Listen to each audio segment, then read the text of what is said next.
ఎమ్మెల్సీలుగా గెలుపొందిన నవీన్ రెడ్డి తీన్మార్ మండలంలో శాసన మండలిలో ప్రమాణ స్వీకారం చేశారు. వారితో మండలి చైర్మన్ గుత్తా సుఖేందర్ రెడ్డి ప్రమాణం చేయించారు.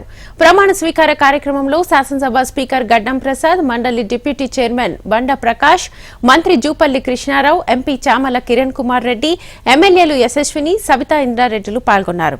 ఇక ఇటీవల జరిగిన మహబూబ్ నగర్ స్థానిక సంస్థల ఎమ్మెల్సీ బైపోల్లో బీఆర్ఎస్ తరఫున నవీన్ రెడ్డి విజయం సాధించారు. ఖమ్మం, వరంగల్, నల్లగొండ పట్టభద్రుల ఎమ్మెల్సీగా తీన్మార్ మల్లన్న గెలుపొందారు.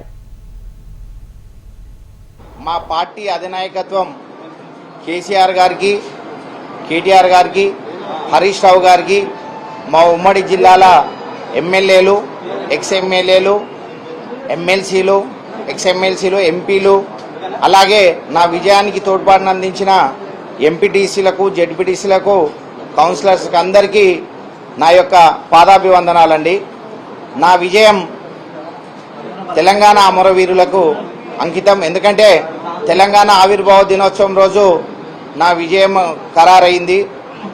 అలాగే ముఖ్యమంత్రి గారికి, మా తొలి ముఖ్యమంత్రి కేసీఆర్ గారికి మహబూబ్ నగర్ నుంచి అసెంబ్లీ ఎలక్షన్స్ తర్వాత మళ్ళా జరిగిన ఎలక్షన్లో అదే మహబూబ్ నగర్ డిస్టిక్ నుంచి ముఖ్యమంత్రి రేవంత్ రెడ్డి గారి నియోజకవర్గం ఉన్న మహబూబ్ నగర్ ఉమ్మడి జిల్లా నుంచి నన్ను ఎమ్మెల్సీగా గెలిపించి పాలమూరు ప్రధానిక మరొక్కసారి ఇది రేవంత్ రెడ్డి అడ్డా కాదు, కేసీఆర్ గారు అడ్డా అని చెప్పి నిరూపించినందుకు, అలాగే నాకు ఈ అవకాశాన్ని ఇచ్చిన మా పార్టీ అధినాయకత్వానందరికీ నా యొక్క నమస్కారాలు. అంటే ముఖ్యంగా నేను స్థానిక సమస్యల నుంచి వచ్చిన అభ్యర్థిని కాబట్టి నాకు పూర్తి అవగాహన ఉంటుందని చెప్పి పార్టీ నన్ను నమ్మి స్థానిక సమస్యలపై అవగాహన ఉన్న నన్ను ఎమ్మెల్సీగా నిలబెట్టి నా వెన్నంటే ఉన్న ఎమ్మెల్యేలు, ఎక్స్ ఎమ్మెల్యేలు, అలాగే ఎమ్మెల్సీలందరూ నా విజయంలో తోడ్పాటు అందించారు.